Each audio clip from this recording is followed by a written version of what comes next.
chamo ao palco para nos contar um pouco sobre um dos maiores cases de sucesso de nosso Estado em plano de sucessão, gestão e liderança, o Dr. Henrique Salvador e Rafael Cordeiro, do Hospital Mater Dei.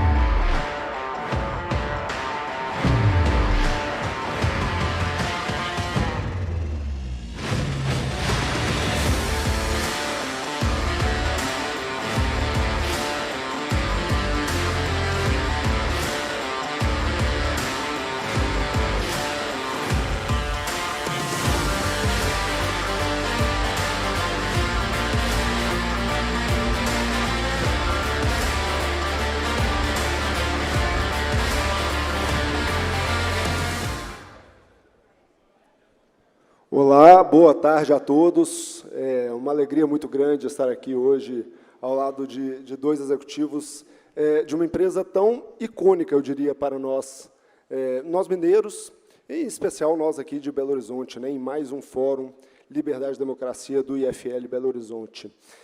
E antes de entrar um pouquinho mais a fundo nessa história de sucesso, doutor Henrique, eu queria te perguntar um pouquinho sobre a sua trajetória, a sua atuação à frente dessa empresa, né? O senhor que é médico há 40 anos, né, investiu muito na carreira de médico, né, fez especialização em mastologia e ginecologia fora, conciliou durante algum tempo a medicina, né, o exercício da medicina com a liderança executiva do Mater Dei e hoje está quase 100% à frente, né, do Mater Dei. Quais são os desafios e, quem sabe, as sinergias entre essas duas responsabilidades, essas duas profissões, hoje no Mater Dei? Gente, boa tarde a todos. Em primeiro lugar, um prazer muito grande, né, estar aqui com vocês. Parabéns ao IFL. Obrigado, Lucas, né, por estar aqui junto conosco, Rafael Cordeiro. Parabéns à Laura também, né, Laura da Ledinho e do Vaguinho, irmã da Elisa, eu vi a Elisa de longe ali, né? Quando ela foi conversar com a gente, falou, ó, você é irmã da Elisa, filha do Vaguinho, da Ledinho. Falei, como é que você sabe? É a cara deles, né? Belo Horizonte tem dessas coisas, né, gente? Minas Gerais, né? A gente acaba, ao longo da vida, conhecendo vários amigos, alguns dos quais, inclusive, eu vi aqui hoje, rapidamente, mesmo que de longe, né? Então, assim, Lucas, na verdade, realmente eu estou fazendo 40 anos de formado em medicina pela Universidade Federal de Minas Gerais agora, no final do ano de 2022. Eu formei em 1982, né? E eu tive um incentivo muito grande e despertei muitas questões ligadas à medicina, porque eu sou filho de pais médicos, né? Meu pai e minha mãe, ambos médicos, se formaram aqui na UFMG, em Belo Horizonte, e medicina sempre foi alguma coisa que nós respiramos na nossa vida, praticamente desde que nascemos, né?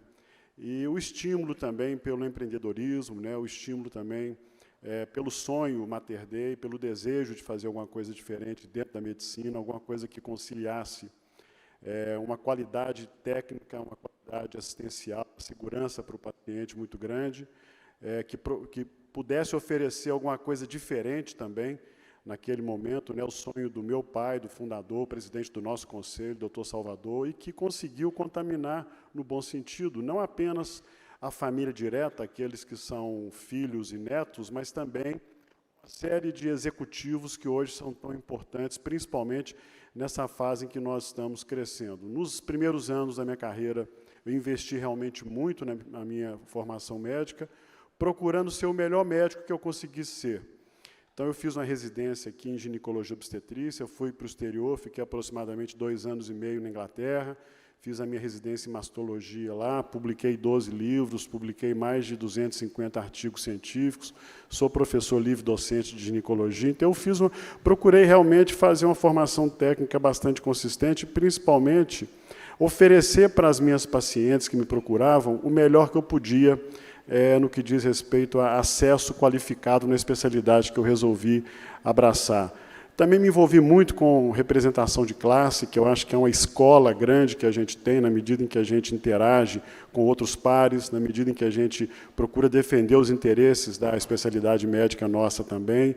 Cheguei a ser presidente da Sociedade Brasileira de Mastologia, que é a minha especialidade médica. Depois fui presidente da Associação Nacional de Hospitais Privados, que é a ANAP. Então, sempre procurando interagir, formar um network importante. São pessoas que hoje, inclusive, né, a gente interage muito, procurando entender quais são os desafios, as dificuldades, os caminhos também que a gente pode buscar para poder, de alguma maneira, encaminhar algumas soluções, que não são poucos os desafios, né, para as questões que a gente encontra em saúde. Então, em rápidas palavras, e para não alongar muito, né, é um pouco a minha trajetória, sabe, profissional. E agora, hoje em dia, o foco, a agenda do executivo, do CEO, Henrique, é predominante sobre a agenda do doutor, do médico Henrique Salvador, né?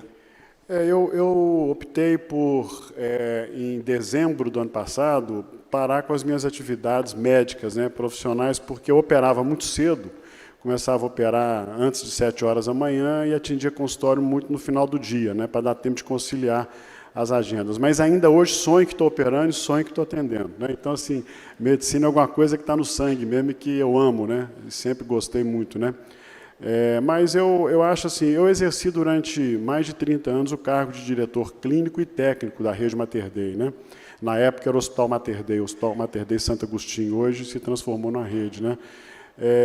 Então, de alguma maneira, eu percebi que a gente pode exercer a medicina não apenas operando e atendendo consultório, mas a gente pode também, enquanto gestor da área da saúde, causar um impacto maior na medida em que a gestão permite que você também contribua muito para a melhoria de processos, melhoria do atendimento. Então, eu confesso, né, Lucas, que eu me realizo muito também através da medicina enquanto gestor médico e gestor hospitalar. Legal. Rafael, o doutor Henrique citou agora essa mudança para uma rede, né, a rede Mater Dei.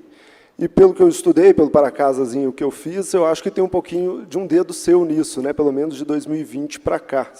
Você se juntou à companhia em 2020, já como diretor CFO e diretor de relações com investidores, né? Como foi essa aproximação? A ideia, quando você entrou, já era caminhar para um IPO? Conta um pouquinho para a gente como foi essa experiência. Boa tarde a todos. Obrigado, Lucas, IFL, a Laura. Muito legal, assim, eu estava ali dentro e lembrei muito quando vocês estavam conversando ali da época também que sempre fui muito engajado com essas questões de escola, né? Eu já fui do Grêmio Estudantil e essas coisas são muito bacanas, né? A gente cria ligações para a vida muito fortes, né? E quando a gente tem o mesmo propósito. E na minha vida profissional, assim, eu fui amadurecendo ao longo do tempo e um dos valores, eu falei isso para o doutor Henrique quando ele me contratou, que propósito é uma das coisas importantes na minha carreira, né? A gente, como executivo, principalmente de finanças, a gente pode trabalhar em qualquer tipo de empresa, a gente aprende o business, mas estar num setor que a gente pode fazer diferença para a sociedade é algo muito interessante. Você está numa empresa igual o Mater Dei, que tem uma ética muito grande, né? Que tenta fazer sempre melhor, uma empresa que a gente não está indo para os outros lugares, né, entrando um pouco na sua pergunta, simplesmente para a gente preencher um espaço ou pegar um dinheiro para investir, mas a gente sempre colocou, queremos ser a primeira ou a segunda referência médica nessa cidade que a gente está indo. Então, é algo que casa muito bem com o que eu penso sobre o que eu quero para a minha carreira, né? Então, eu sou um executivo muito feliz de ter encontrado a família Salvador, né, da gente ter trabalhando junto. Não é assim, simplesmente eu represento uma área na empresa, né, mas a estratégia, eu acho que desde o primeiro dia que o doutor Salvador, dia 1º de junho de 1980, que ele fundou, eu acho que sempre teve um caminho a percorrer, né, que foi sendo traçado aí ao longo dos anos, se prepararam como família, né, acho que talvez uma das coisas mais frustrantes que você tem é, às vezes, você ser um executivo e lidar com pessoas não competentes e estão ali porque elas simplesmente são filhas de alguém, né? E lá no Mater Dei eu posso garantir que as pessoas são preparadas para os cargos que elas estão. Então, a gente traz um pouco da visão de fora do mercado, mas eles já tinham um core de executivos muito capacitados para fazer isso. E aí foi muito mais, Lucas, assim, o trabalho fica fácil com esse alicerce bem, ou essa plantação aí muito bem feita. Quando a gente chega nas cidades para olhar algum ativo, sempre conhecem o Mater Dei, né? Isso que o Dr. Henrique colocou, que ele participava de associações, isso fazia muitas conexões. Então, o cara, eu conheço o Dr. Henrique, eu já fui no seminário, já vi ele colocando, ou conheço o Mater Dei, sei que eles foram pioneiros em gestão médica. Então, comprar ativos em que você agrega valor, não é só o dinheiro, facilitou muito. Então, a gente fez um trabalho, conseguimos adquirir hospitais pelo Brasil afora, né? Hoje a gente está em BH, nós estamos em Betim, nós estamos em Uberlândia, Goiânia, Salvador, Feira de Santana e Belém do Pará. Então, esse foi um trabalho que foi pensado lá atrás e que a gente vem executando aí com muito sucesso. Desde o IPO foram quantas operações de M&A? Quantas aquisições? Foram 2 em Uberlândia, 1 em Goiânia, 3, 4 com Feira de Santana, 5 com Belém, que foi a primeira, o Porto Dias, e a gente tem uma de tecnologia, que é a 3 Data, que a gente comprou em novembro do ano passado. Isso com um IPO que a gente fez em 15 de abril, né, de 2021, então a gente tem 1 ano e meio de companhia aberta. É muito gratificante ver realmente a qualidade do Mater Dei, que aqui para nós, belo-horizontinos, já sempre foi muito bem conhecida, né? Agora indo para outras regiões. Isso é muito interessante. Agora, o Rafael comentou um ponto aqui, doutor Henrique, que eu acho muito legal da gente citar do case Mater Dei, que é o investimento em gestão, que hoje realmente é uma coisa que está muito em voga, né? Se fala muito sobre ESG, ou governança, já tem algum tempo, né? Pelo menos o G aí já tem algum tempo que está na pauta das grandes empresas, né? O G de governança, mas, bem na verdade, é que o Mater Dei começou a investir em gestão, em plano de sucessão, desde 1990, pelo menos, com a FDC, não é? E isso marcou muito a trajetória, né, do crescimento do Mater Dei, mesmo muito antes do IPO, eu digo. Na verdade, né, Lucas, eu acho assim, Minas Gerais tem algumas empresas que são ícones, né, nacionais. Uma delas é a Fundação Dom Cabral, não tenho a menor dúvida disso. Eu tenho assim, a honra de ser conselheiro da Fundação Dom Cabral já há muitos anos, do Conselho Curador, e a gente acompanha de perto, né, o impacto e a importância da Fundação Dom Cabral para a gestão e para a gestão executiva no Brasil, né? Dom Cabral realmente é um case de extremo sucesso na área da educação executiva, né? E lá pelos meados dos anos 90, né, percebendo que havia necessidade de estruturar um pouco mais os nossos processos de gestão e também capacitar melhor alguns executivos que já estavam lá há algum tempo, inclusive nós mesmos, né? Nós nos aproximamos da Fundação Dom Cabral, sim, e o início de todo o modelo de gestão, inclusive de gestão médica, de gestão de corpo clínico, né? Porque muita gente dizia o seguinte, o médico tem muita dificuldade de aderir a processos, né, de gestão, mas a nossa experiência mostrou exatamente o contrário. Todas as vezes que um profissional diferenciado, muito intelectualizado, como médico, ele se sente parte, ele é trazido para perto, ele participa de um planejamento, ele entende direitinho quais são as diretrizes, os objetivos, você introduz métricas e mecanismos onde você pode acompanhar mais de perto o desempenho dele próprio, das equipes que ele coordena, das equipes que ele lidera, ele se envolve, ele se sente parte integrante daquela construção, ele se sente coproduzindo alguma coisa, né? Então, na verdade, nós customizamos alguma coisa que nós aprendemos na Fundação Dom Cabral para o jeito Mater Dei de tratar as questões de gestão na área da saúde, sabe?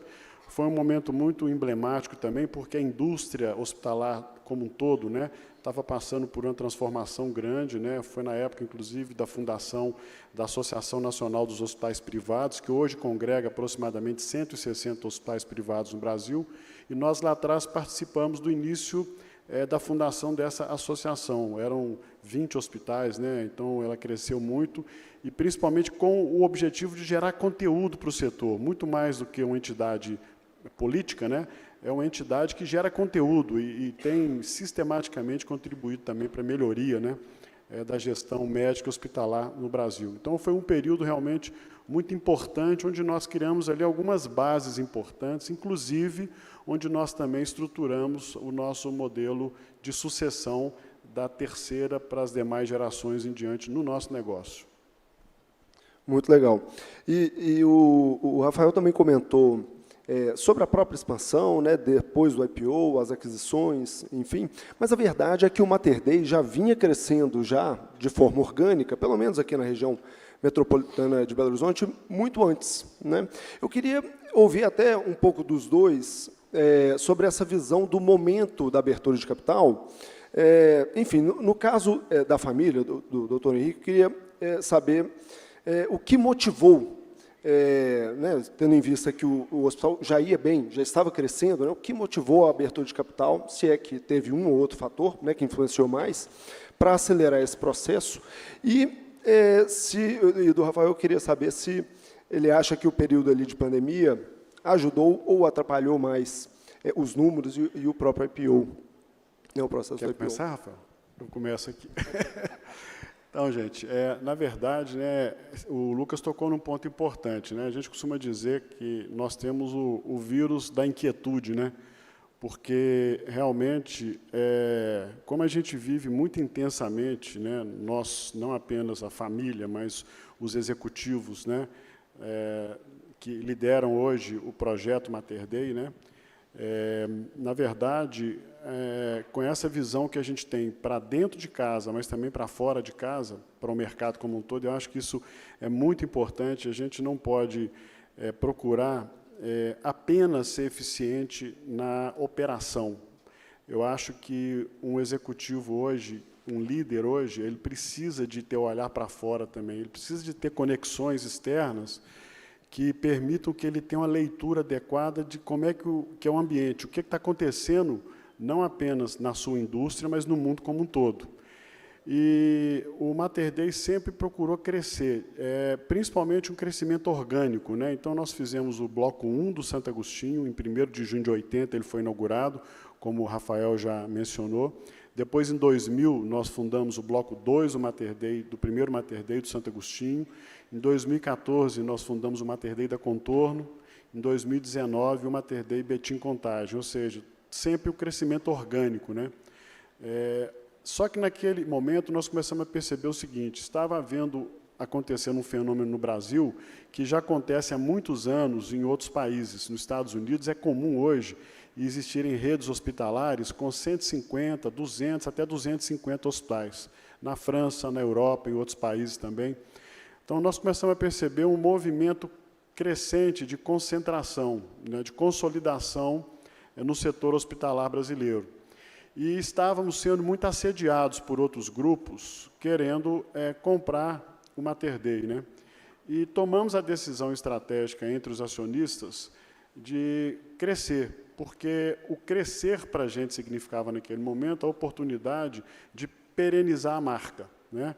De continuar caminhando dentro de princípios e preceitos que a gente acredita. E aí olhamos para dentro de casa e para o entorno e percebemos o seguinte: olha, nós tínhamos evoluído muito nas questões de governança, né? Porque hoje nós começamos lá atrás, há cerca de 11 anos atrás, com um conselho consultivo. Hoje já somos um conselho de administração com 10 membros, dos quais 4 independentes, né? E esse conselho é muito importante e tem contribuído muito para as nossas reflexões estratégicas. Temos um conhecimento de processos hospitalares, a gente vive isso há 42 anos, né? Então, os nossos hospitais, por exemplo, aqui de Belo Horizonte, os 3 são certificados pela principal certificadora de qualidade e segurança assistencial do mundo hoje, que é a Joint Commission Internacional, a JCI, né? Tínhamos pessoas que estavam preparadas para esse passo seguinte, e faltava o capital. Então, foi o momento, inclusive, que o Rafael veio, né? Nós trouxemos o Rafael, né? Exatamente por essa visão de mercado que ele tem, né? O Rafael tem uma formação financeira muito consistente, né? E trouxemos o Rafael e mais alguns profissionais também para nos apoiar naquele momento de expansão, né? Porque faltava o capital para que nós pudéssemos, então, dentro de uma estratégia pré-definida, porque também uma coisa, uma conclusão que nós chegamos é o seguinte, que o capital ele não é ilimitado, então nós precisávamos de ter uma estratégia muito bem definida de para onde e como a gente queria ir. Então, ao invés de comprar hospitais a esmo pelo Brasil, nós optamos por comprar hospitais formando hubs, né? Formando núcleos concentrados onde a gente pudesse ser relevante naquela comunidade, como a gente acredita que o Mater Dei é relevante em Belo Horizonte e na Grande BH. E aí foi feita toda uma estruturação voltada para isso, mas a decisão foi principalmente em virtude desse diagnóstico que nós fizemos naquele momento, foi mais ou menos há uns 4 anos atrás. A bola para você, Rafael. Me parece que essa decisão já estava tomada, né? Foi uma decisão estratégica da família.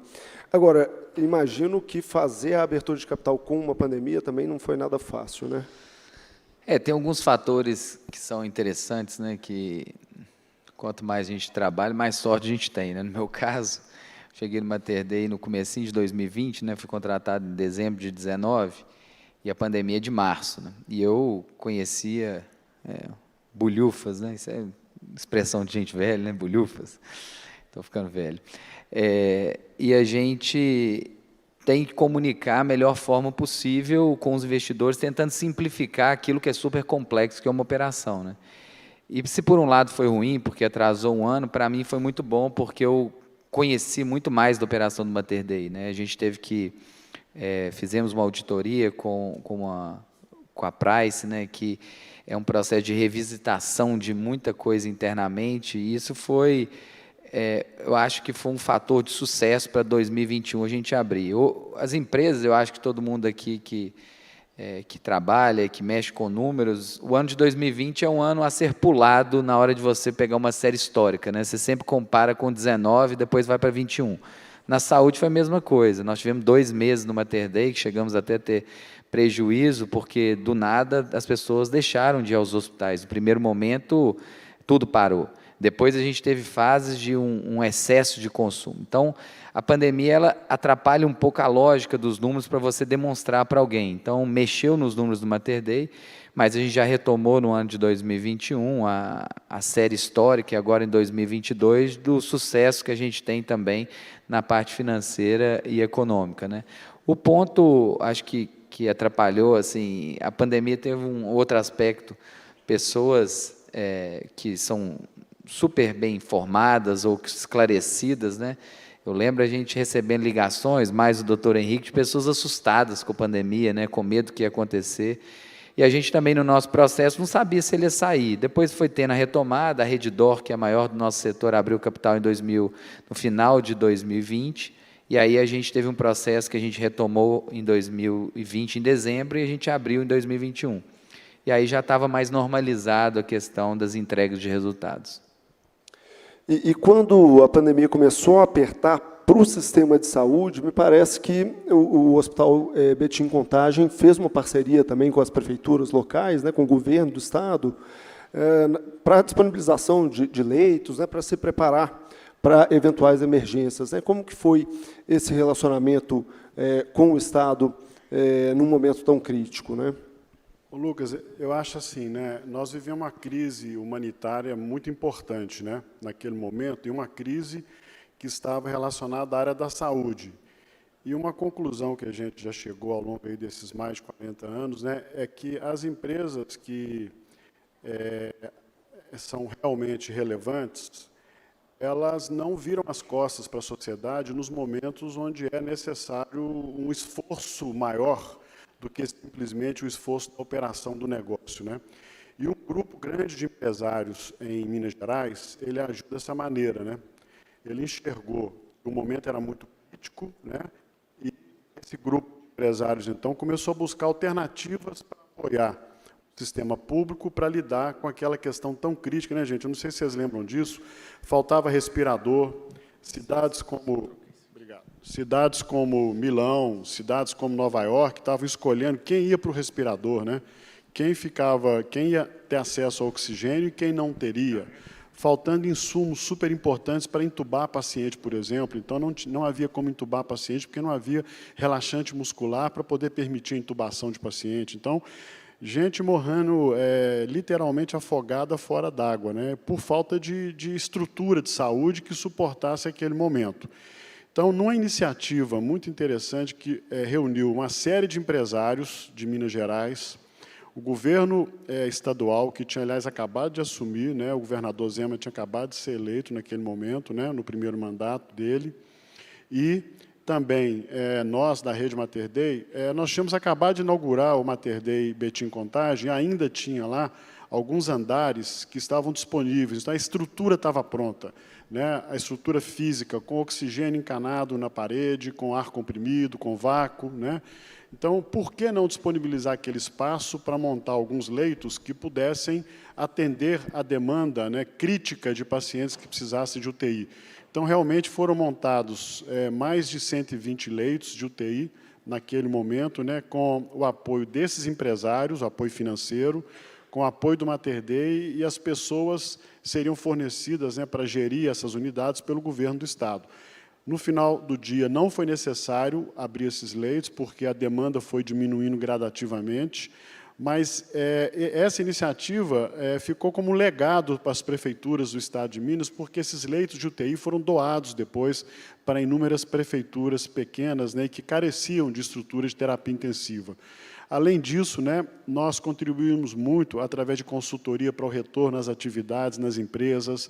Nós montamos 20 leitos de UTI em Paruapebas, no Pará, para poder suportar lá também a população da Vale do Rio Doce. Então, foi uma série de iniciativas que a Rede Mater Dei se envolveu naquele momento, procurando dar o apoio para um momento tão crítico para a humanidade como um todo, né? A pandemia ensinou muitas coisas para a gente, uma delas realmente é a solidariedade que muitas empresas do país, né, emprestaram à sociedade nesse momento, né? E tem inúmeros exemplos disso. Estou citando o nosso aqui, que é o que a gente conhece bem, o que você perguntou, né?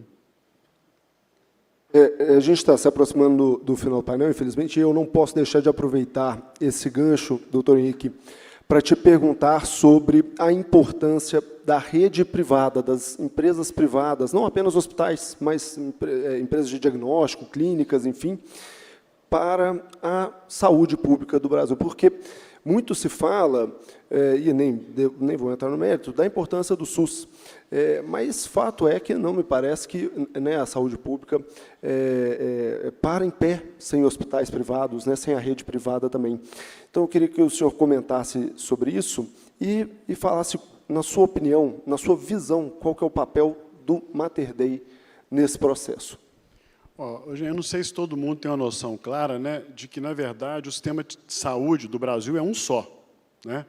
Você tem um sistema público, que atende aproximadamente 75% da população, e tem um sistema privado, que atende aproximadamente 25% dos brasileiros. Se o sistema privado não existisse, todas as questões de acesso que a gente tem hoje no sistema público seriam muito mais críticas, né? Fila para tratamento de câncer, fila para tratamento de doenças que são críticas, né, e que em outros países já estão solucionadas há muito tempo, né.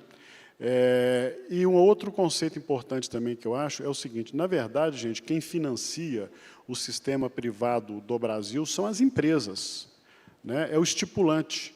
É ele quem, quando vai para a mesa negociar com a operadora de plano de saúde, escolhe quem é aquela que vai fornecer saúde para os seus colaboradores. 80% dos planos de saúde do Brasil são os corporativos.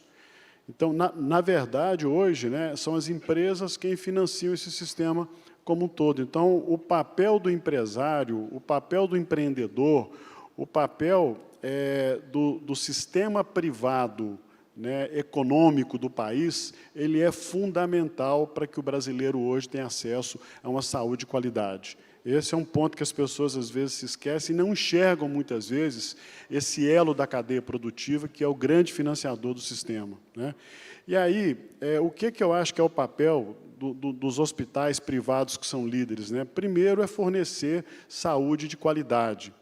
né, investir muito em processos que envolvam confiança no padrão de atendimento, na formação de pessoas. Hoje nós temos mais de 120 médicos nesse momento fazendo residência médica na rede Mater Dei.